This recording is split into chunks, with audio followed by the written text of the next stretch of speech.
Hello everyone, welcome to vision JRF. सबसे पहले तो आप सभी को प्यार भरा नमस्कार, गुड मॉर्निंग एवरीवन। क्या हालचाल सबके, कैसे हैं आप सब लोग। गाइस, हमने 5 सीरीज को दोबारा से स्टार्ट किया है और कल एक सेशन आपका हो चुका है। डिजिटल इनिशिएटिव ई बस्ता हमने कवर किया था।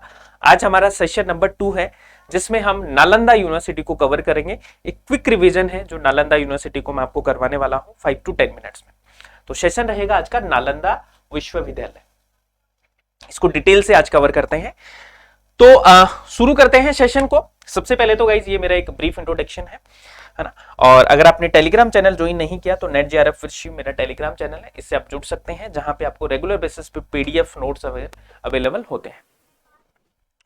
उसके अलावा हम बात करें, अब डायरेक्ट चलते हैं अपने टॉपिक के ऊपर, नालंदा यूनिवर्सिटी के ऊपर। नालंदा यूनिवर्सिटी,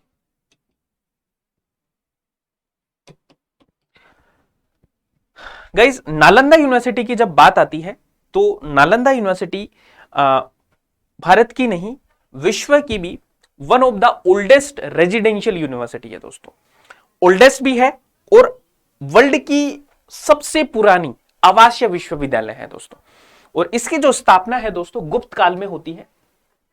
और स्थापना किसके द्वारा की जाती है? कुमार गुप्त के द्वारा। कुमार गुप्ता के द्वारा इसकी स्थापना है वो की जाती है। यानी इसके जो फाउंडर हैं वो कौन है? कुमार गुप्त इसके फाउंडर हैं। इसका फाउंडेशन कब हुआ था दोस्तों?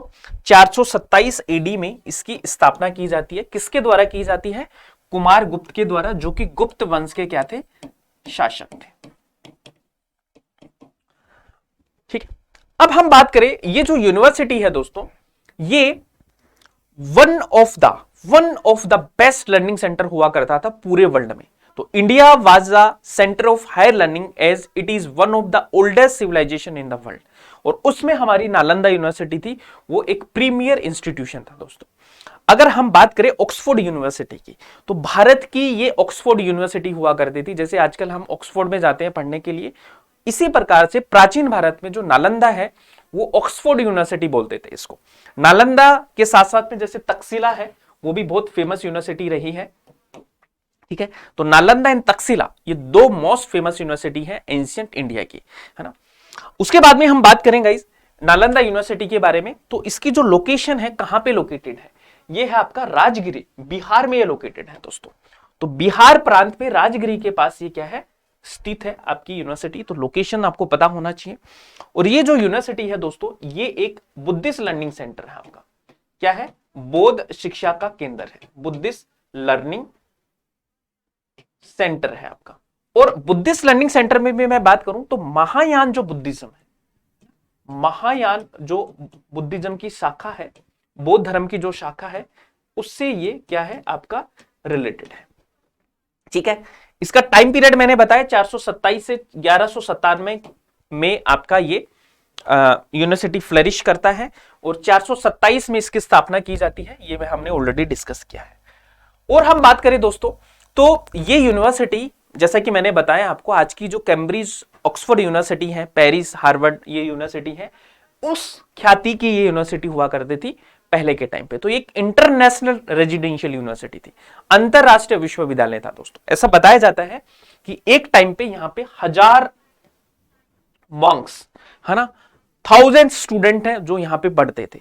और उसमें से थाउजेंड्स में से लगभग अप्रोक्सीमेटली 1510 थे, वो आपके क्या थे? टीचर्स थे। और 8500 यानी 8500 के समथिंग स्टूडेंट थे जो डिफरेंट स्ट्रीम्स में पढ़ाई करते थे। यानी अलग अलग स्ट्रीम के यहाँ पे स्टूडेंट होते थे। कई जगह दोस्तों ये नंबर है, ये आपका 2000 भी दिया जाता है, तो इसमें कोई ज्यादा दिक्कत वाली बात नहीं है। अलग अलग सोर्सेज हैं, अलग अलग बताते हैं। ठीक है, उसके अलावा हम बात करें दोस्तों, तो यहां पे जब हम पढ़ते थे उस टाइम पे, जब पढ़ाई होती थी, तो यहां पे 8 बड़े बड़े हॉल होते थे। और उन हॉल्स का क्या नाम होता था? समाग्राम। ठीक है, समाग्राम है वो उनका नाम हुआ करता था। और 300 स्टडी चैंबर्स हुआ करते थे दोस्तों, यहां पे याद रखना। एडमिशन की मैं बात करूं दोस्तों, तो एडमिशन था वो बहुत टफ प्रोसेस हुआ करता था दोस्तों। ठीक है, एडमिशन बहुत टफ प्रोसेस हुआ करता था। एडमिशन के लिए दोस्तों यहां पे क्या होता था? एंट्रेंस टेस्ट देना पड़ता था। एंट्रेंस टेस्ट देना पड़ता था और उसमें भी सिर्फ 20% स्टूडेंट को ही क्वालिफाई करते थे। एक चीज याद रखना, यहां पे जो मिनिमम एज रखी गई थी एडमिशन की वो 20 years for getting admission into the universities, है ना, यानी 20 साल। न्यूनतम आयु कितनी होनी चाहिए आपकी? 20 साल होनी चाहिए। तकसीला की मैं बात करूं तो आपकी 16 वर्ष होनी चाहिए, ठीक है, 16 वर्ष से कम वालों को एडमिशन नहीं मिलता था। और मैं नालंदा की बात करूं तो इसके लिए आपको 20 वर्ष का कम से कम होना चाहिए था, तो बच्चों को नहीं पढ़ाते थे ये लोग। एक याद रखना, इसके जो कुलपति थे, इसके जो चांसलर हुआ करते थे दोस्तों, उनका क्या नाम था? शीलभद्र थे दोस्तों। और शीलभद्र थे दोस्तों, ये सूत्रास और शास्त्रास में बहुत ही निपुण हुआ करते थे, master of all सूत्रास and shastras. बहुत ज्ञानी लोग था, ये ज्ञानी इंसान था शीलभद्र, ठीक है। ये चांसलर हुआ करते थे इस यूनिवर्सिटी के। इसके अलावा मैं बात करूंगा इस तो नालंदा यूनिवर्सिटी है, जैसा कि मैंने बताया कि ये एक बुद्धिस्ट मोनेस्ट्री भी थी दोस्तों, ठीक है, बुद्धिस्ट लर्निंग सेंटर भी था, और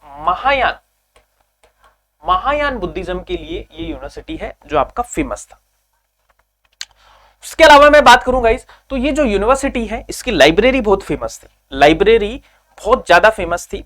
और ऐसा बताया जाता है कि इस यूनिवर्सिटी में लगभग 10 टेंपल्स थे, मेडिटेशन सेंटर हुआ करते थे, और इसकी लाइब्रेरी है जिसको हम धर्मगंज के नाम से जानते हैं, ठीक है, धर्मगंज इस लाइब्रेरी का नाम है। इसकी 3 बिल्डिंग थी दोस्तों, ठीक है, 3 बिल्डिंग्स हुआ करती थी इसकी। अब ये 3 बिल्डिंग कौन कौन सी थी ये आपको पता होना चाहिए, ठीक है। एक तो रत्ना सागर दोस्तों 9 मंजिला इमारत थी आपकी। एक आपका रतांदी, ठीक है, एक आपका रत्न रंजका, ठीक है, रत्ना सागर, ठीक है, रतांदी, एक आपका रत्न रंजिका। ये 3 बिल्डिंग्स थी। मेन बिल्डिंग आपकी धर्मगंज है, इसको 3 पार्ट में डिवाइड किया गया था। पहली बिल्डिंग थी रत्ना सागर, दूसरी थी आपकी रतांदी, और तीसरी थी रतन रंजिका, ठीक है, और इसको क्या बोलते थे? धर्मगंज। ये 9 मंजिला थी, याद रखिएगा दोस्तों, ठीक है। इसके अलावा हम बात करें दोस्तों, ये जो यूनिवर्सिटी थी ये एंशिएंट सीट ऑफ लर्निंग थी। जैसा कि मैंने बताया कि ये लाइब्रेरी थी दोस्तों, ये बहुत बड़ी लाइब्रेरी हुआ करती थी।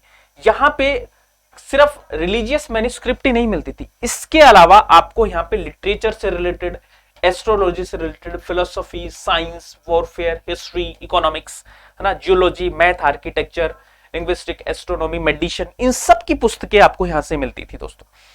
और यहां का जो सबसे बेस्ट डिपार्टमेंट जो माना जाता था वो माना जाता था दोस्तों, एक तो मैथमेटिक्स का डिपार्टमेंट, एक एस्ट्रोनॉमिकल डिपार्टमेंट, ठीक है।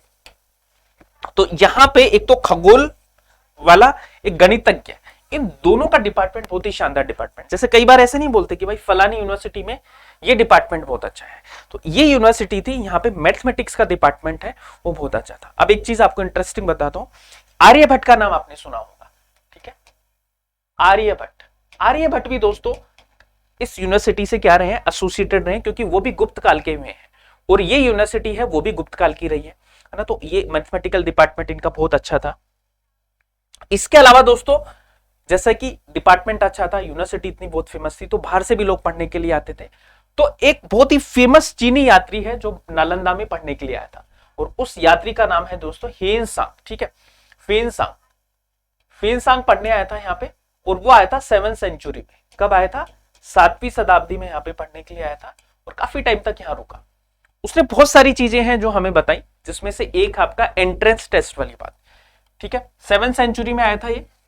इसने बोला कि यहाँ पे एडमिशन लेना है तो आपको एंट्रेंस टेस्ट है वो देना पड़ेगा, और 20% ही एडमिशन होंगे भाई, 20% से ज्यादा हम एडमिशन नहीं ले सकते। ये किसने बोला? हमें हेनसांग ने बोला।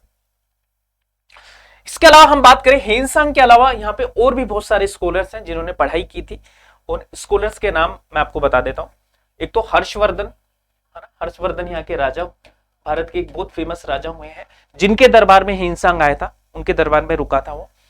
धर्मपाल पाल वंश के शासक, वसुबंधु, सुविष्णु, धर्मकीर्ति, अशांगा, है ना, आर्यदेवा, नागार्जुना, जुआंगजांग, ये भी चाइना का आया था, पद्म संभव। तो ये बहुत फेमस हमारे विद्वान हुए हैं भारत के, जिन्होंने नालंदा से पढ़ाई की है। अब आप कंफ्यूज मत करना, नालंदा और तक्षशिला की जब हम बात करते हैं गाइस, तो तक्षशिला अलग है, नालंदा अलग है। तक्षशिला में चाणक्य पढ़े हैं, पाणिनि पढ़े हैं, विष्णु शर्मा पढ़े हैं, यहां पे ये लोग पढ़े हैं आपके, ठीक है, इसको आप याद रखिएगा। इसके अलावा मैं बात करूं दोस्तों कि एडमिशन प्रोसेस का, वैसे तो मैंने आपको बता दिया है, फिर भी एक बार देख लीजिए। एडमिशन लेना यहां पे बहुत डिफिकल्ट होता था। जैसा कि मैंने बताया कि जब भी एडमिशन होता था तो एंट्रेंस टेस्ट यहां से लिया जाता था दोस्तों। तो जो सक्सेसफुल स्टूडेंट होते थे, एडमिशन टेस्ट को क्रैक कर पाते थे, उन्हीं को एडमिशन मिलता था और उन नंबर की संख्या थी 20% स्टूडेंट ही पास होते थे। अब जो स्टूडेंट थे उनसे कोई फीस नहीं ली जाती थी, ठीक है, रहना खाना पीना कपड़े सब फ्री, यानी कि यहां पे कोई फीस नहीं ली जाती थी, नो फीस, ठीक है, फ्री एजुकेशन दी जाती थी। लेकिन उसके लिए आपको एंट्रेंस टेस्ट है वो क्या करना पड़ता था, क्लियर करना पड़ता था गाइस। तो ये चीज आप याद रखिए। इसके अलावा मैं बात करूं गाइस, अब ये सारी चीज चलती रही तो भाई बहुत सारे विदेशी लोग थे जिनको ये चीज अच्छी नहीं लग रही थी कि भाई भारत में इतना बड़ा शिक्षा का केंद्र कैसे, हमारे यहाँ क्यों नहीं है। तो यहां पे क्या होता है, हमारा तर्किश इन्वेजन होता है, तुर्कों का आक्रमण होता है भारत में, और एक दुष्ट इंसान आता है मुस्लिम मामलुक डायनेस्टी का बख्तियार खिलजी। बख्तियार खिलजी क्या करता है, इस यूनिवर्सिटी को ढहा देता है, इस यूनिवर्सिटी को जला देता है, लाइब्रेरी को भी जला देता है दोस्तों। फाइनली कब जलाता है वो, 12th सेंचुरी में, ठीक है। तो ये याद रखना। ये हमें किसने बताया, आर्कियोलॉजिकल सर्वे ऑफ इंडिया ने ये फाउंडेशन ये बताया कि भाई ये बख्तियार खिलजी के द्वारा यूनिवर्सिटी है जो बर्बाद की गई थी। लेकिन अच्छी बात यह है दोस्तों कि ये यूनिवर्सिटी है 800 साल बाद दोबारा से इसको ओपन कर दिया गया है। हमारे प्रधानमंत्री जो राष्ट्रपति थे 2006 में नालंदा जाते हैं और वहां पे बोलते हैं कि यार ये यूनिवर्सिटी तो दोबारा से ओपन करनी चाहिए। तो अभी ये जो नालंदा यूनिवर्सिटी है दोस्तों, मॉडर्न नालंदा इंटरनेशनल यूनिवर्सिटी के रूप में इसको दोबारा से ओपन किया गया है दोस्तों, for the post graduate research के लिए दोस्तों। तो 2010 में एक एक्ट पारित करके इस यूनिवर्सिटी को दोबारा से स्थापित किया गया है, ठीक है। तो करंट में ये जो यूनिवर्सिटी है वो रनिंग यूनिवर्सिटी है। तो आपसे एक सवाल आ सकता है कि वर्ल्ड की ओल्डेस्ट रनिंग यूनिवर्सिटी कौन सी है, तो आपकी नालंदा यूनिवर्सिटी है, ये हमें पता हो। इसके अलावा दोस्तों ये भी आपको पता होना चाहिए कि जो नालंदा यूनिवर्सिटी है ये वर्ल्ड हेरिटेज साइट भी है और 2016 में इसको ये वर्ल्ड हेरिटेज साइट का दर्जा मिला था। जैसे मैंने तक्षशिला का आपको पहले बताया हुआ है कि तक्षशिला को ये दर्जा 1980 में ही मिल गया था, ठीक है। नालंदा को ये दर्जा है 2016 में मिला था वर्ल्ड हेरिटेज साइट का, यूनेस्को के द्वारा इसको वर्ल्ड हेरिटेज साइट का दर्जा भी मिला। तो ये इंफॉर्मेशन है जो आपको नालंदा के बारे में याद रखनी है। उम्मीद करता हूं कि दोस्तों ये इंफॉर्मेशन आपको पसंद आई होगी, आपको हेल्प भी करेगी। तो ऐसी सीरीज को अगर आप कंटिन्यू रखना चाहते हो तो कमेंट करके मुझे जरूर बताना कि आपको कौन कौन से टॉपिक्स हैं जहां पे आपको ऐसी सीरीज चाहिए। तो ये था। इसके अलावा आप थोड़ा सा बात कर लेते हैं जेआरएफ अड्डा ऐप के बारे में। अगर आपने जेआरएफ अड्डा ऐप को इंस्टॉल नहीं किया तो जेआरएफ अड्डा ऐप को इंस्टॉल करो। इसके अलावा गाइस अगर आप पेपर 3 का जनरल पेपर 3 का कोर्स परचेज करना चाहते हैं assistant professor, Rajasthan assistant professor के लिए, तो आपके लिए बहुत शानदार सा कोर्स है जो आ चुका है, जिसमें कंप्लीट पेपर 3 है वो आपको करवाया जाएगा। और इसमें सुनील सर और हम मिलके, मैं और हमारी पूरी टीम मिलके आपको ये कोर्स करवाएगी। कोर्स ऑलरेडी स्टार्ट है, ऐप पे अवेलेबल है, इसको ले सकते हैं, जहां पे complete course cover, doubt clearing session, live और recorded class, printable PDF, guidance program, ये सब आपको मिलेगा, ठीक है। इसके अलावा आप नेट सेट की तैयारी करना चाहते हैं तो भी आपके लिए दोस्तों कोर्स अवेलेबल है। तो नेट सेट का कोर्स भी आप ज्वाइन कर सकते हैं, जिसमें कंप्लीट पेपर 1 पेपर 2 पढ़ाया जाएगा और पेपर 2 में आपको हिस्ट्री पढ़ाता हूं। तो हिस्ट्री के स्टूडेंट आप मेरा कोर्स ज्वाइन कर सकते हैं guys. So thank you so much everyone. अगर चैनल को सब्सक्राइब नहीं किया आपने तो जल्दी से चैनल को सब्सक्राइब कर लीजिए, क्योंकि यहाँ से आपको रेगुलर बेसिस पे ऐसे कंटेंट ओरिएंटेड सेशन मिलते रहेंगे, इन्फॉर्मेटिव सेशन मिलते रहेंगे, गाइडेंस प्रोग्राम आपके लिए मिलता रहेगा। So guys thank you so much everyone once again and keep smiling, keep learning.